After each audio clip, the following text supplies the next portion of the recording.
Good day, everybody. How's it going? Woo! It's almost time, guys. It's almost time. 2 weeks. 2 more weeks until MFF. The big old MFF in Chicago. We're going to Chicago. We got a mission from God. Me without my Blues Brothers glasses. I need to make some Blues Brothers glasses or something. But yeah, we're going to be going to Chicago 2 weeks ends from now. From the November, the last weekend of November and December, first weekend of December.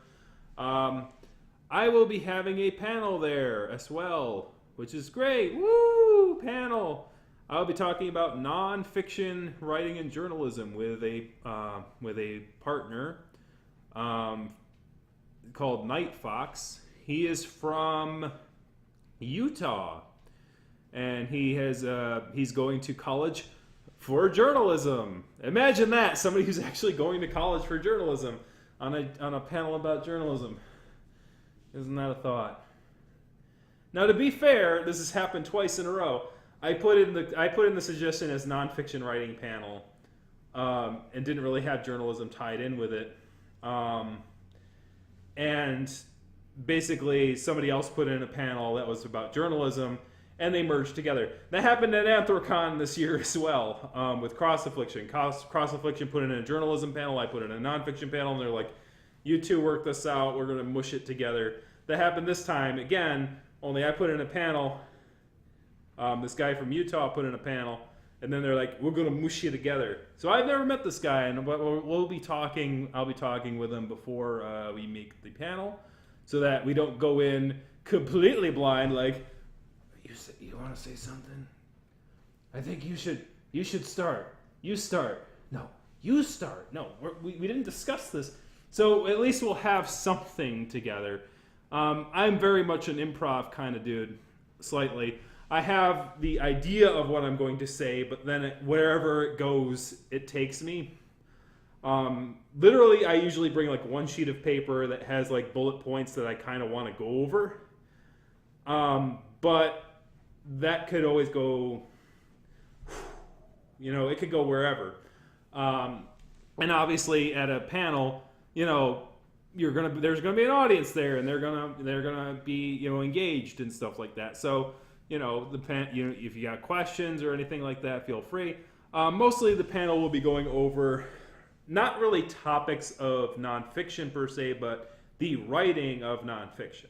So it will be a writing sort of centric panel. So we won't talk about drama. We'll talk about how to write drama in a less dramatic fashion.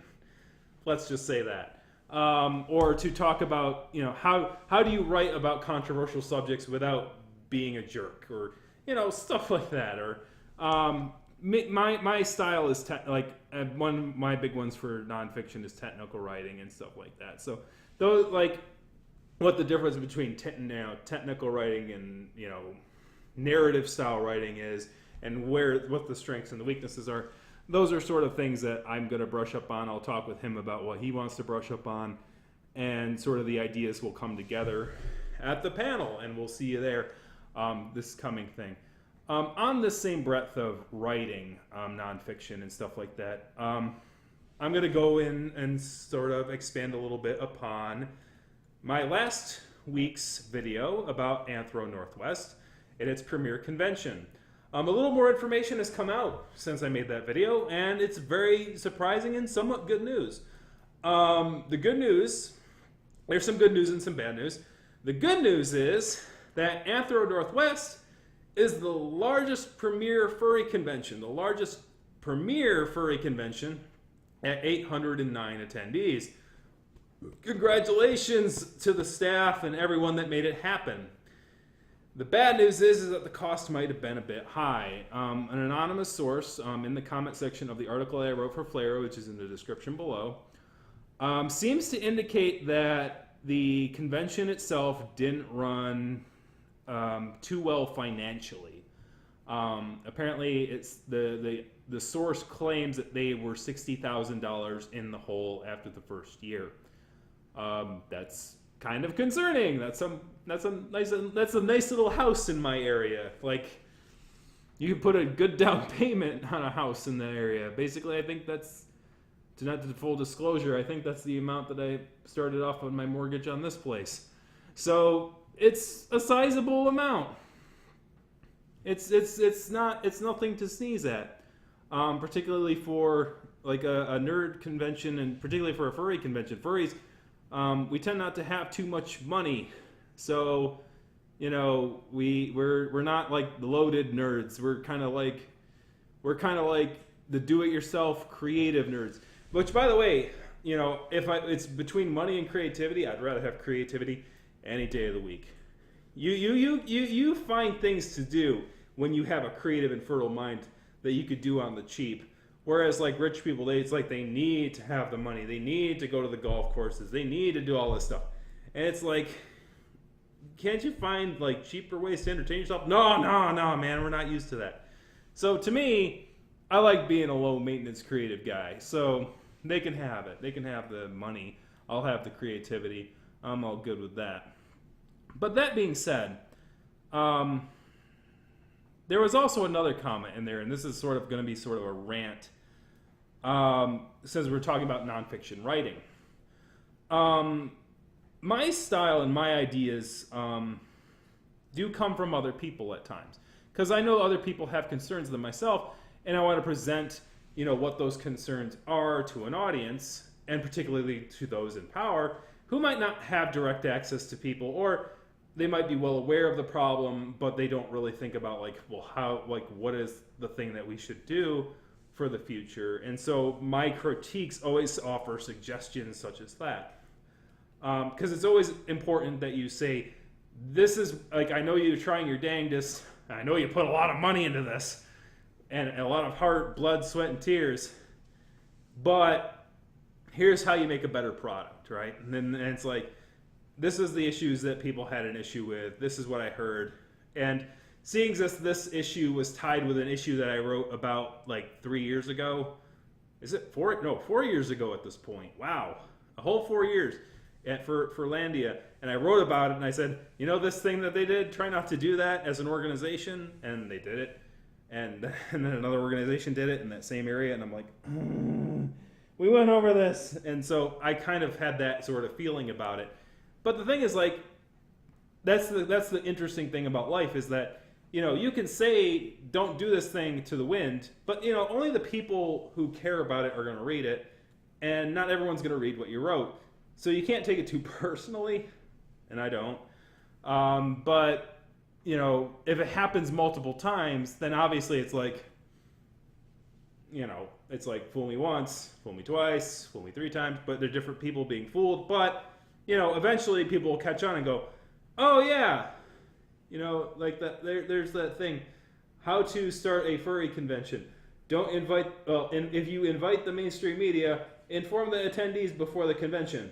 Right there, step 1. But it's not really that big a deal because if the people on the ground are still having a good time, and despite the media presence, that's all and good, and some people did, and they shared their comments, and that's wonderful. And I hope that they continue to do that. And if they do invite mainstream media back to the convention and any future conventions, that they inform their audience. They inform the attendees instead of having it being blindsided, because furries really hate being blindsided. Some of us really don't like learning information via things. We very much are a cliquey group, and we kind of like openness and stuff like that. As Patch said, there's certain things of openness that shouldn't probably be done. There's certain information that people upstairs should know about that people downstairs shouldn't, like medical incidences and stuff like that. And that's duh. I mean, people want to have privacy, right? The attendees expect privacy. They expect the people upstairs to not disseminate information about other attendees that are not warranted. There's gives and there's takes. I'm not a transparency hound that everyone has to know everything, because quite frankly, no one has enough time to care about everything.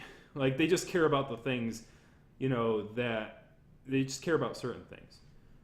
That being said, there was one comment, and this is sort of my Roo rant here. that sort of has to do with nonfiction. And that is, somebody was like, well, the author here was clearly not there, so they know nothing of what they're talking about, and blah, blah, blah. Hi, Kat. You weren't there, Kat. You can't tell me you were there. You weren't there. You were not there, Kat. So you can't tell me that you knew what was happening. Yeah, the you weren't there fallacy. Let's talk about that, Kat. Let's talk about the you weren't there fallacy. Human beings have the ability to write down information. They have the ability to take pictures of things now. Everybody has almost everybody has the power to take pretty good quality photos with this thing over here. I'm impromptu because this thing with this phone, this thingy thing, it has a little camera thing on the back. Ooh, you know I own a Nexus now. The entire internet's gonna judge me for the oldness of my phone. If you want to know something funny, this smartphone, I got this last year. This is 1 year old smartphone, and that was my first smartphone after having a Sidekick forever. I'm very slow on the tech side of things, as you could tell because this camera's a POS. But that being set aside, you weren't there, he says, and I had links to the primary source information in the article when I was stating that there was the non-disclosure form, or the on-camera disclosure forms, or whatever it was, the release forms. It's there's the photos, and and it was on that other video. It was on the video, you saw it, and that was the primary source. It was linked in the article, but still, I wasn't there. I have no idea what I'm talking about. And my response to that was, well, I'm not the primary source. There is something called primary source and there's secondary source. Primary source is the source that saw or witnessed or has the receipts, as it were.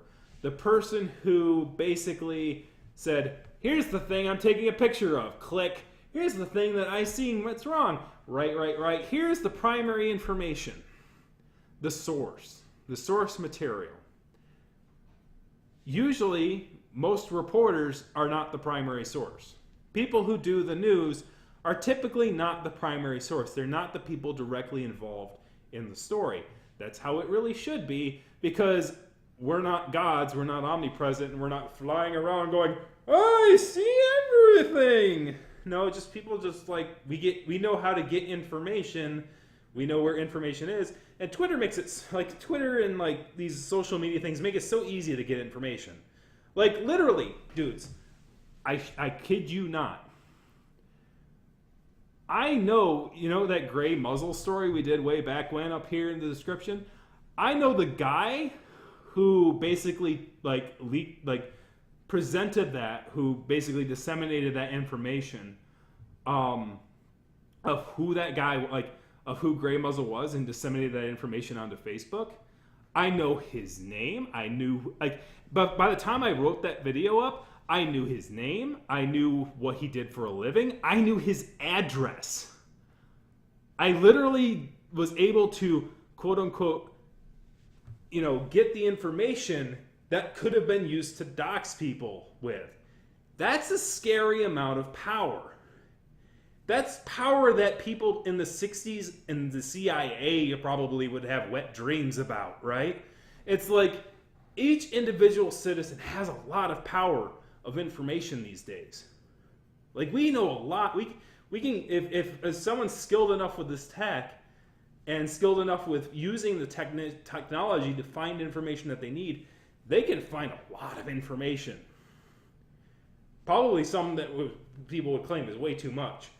So the important thing to know is what's pertinent to people, what's pertinent to the story, what's not pertinent to the story. So to me, putting the guy's name out there who whistleblowed on Gray Muzzle wasn't in my best interest. I wasn't going to dox the guy. As much as it seems he hurt a furry and that. That's one of the reasons I'm no, I'm not doing that, because it's not ethical.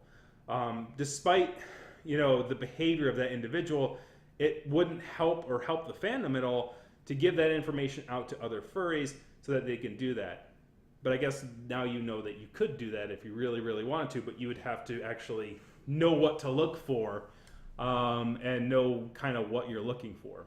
So people, as far as like you weren't there, like there's enough information where you can get information, not even going to primary sources sometimes, just going on and looking and seeing what's going on and just putting it in a proper order for people to consume in a very easy to read and understandable manner. Because as good as social media is, it's very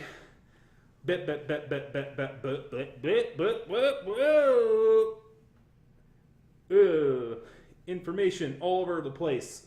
And you need to take this over here and take that over there and move this and move that and get it right there. So I guess that was a sort of a preview of the panel-ish sort of thing. Obviously, the panel is going to be an hour long, and obviously it'll be less improv. It'll be probably more mainstream. I know that it sounds like he wants a projector, and he'll probably have some slideshows or something to go over with it, and I'll contribute to that. But we'll have a meeting on that before the convention, so that you may enjoy it. It's at Sunday at 1 p.m., probably in the writers area, which I'm guessing it's in the writers area. I didn't look at the sketch, but there's a sketch in the description below that you can utilize in order to find out about the when the panels are, and whenever your favorite panels are. You should go to Whose Line. It's hilarious. You should go to closing ceremonies. My God. If you don't go to closing ceremonies, you will regret it. And I don't say that for conventions all that often. But this one is one you don't want to miss. This is one you don't. We need to fill that frickin' room with every attendee, because it will be an historic closing ceremonies. It is the closing ceremonies that may announce that we have a new leading furry convention. We have a new largest furry convention in the world. And it will be in Chicago instead of Pittsburgh. And believe me, there's something in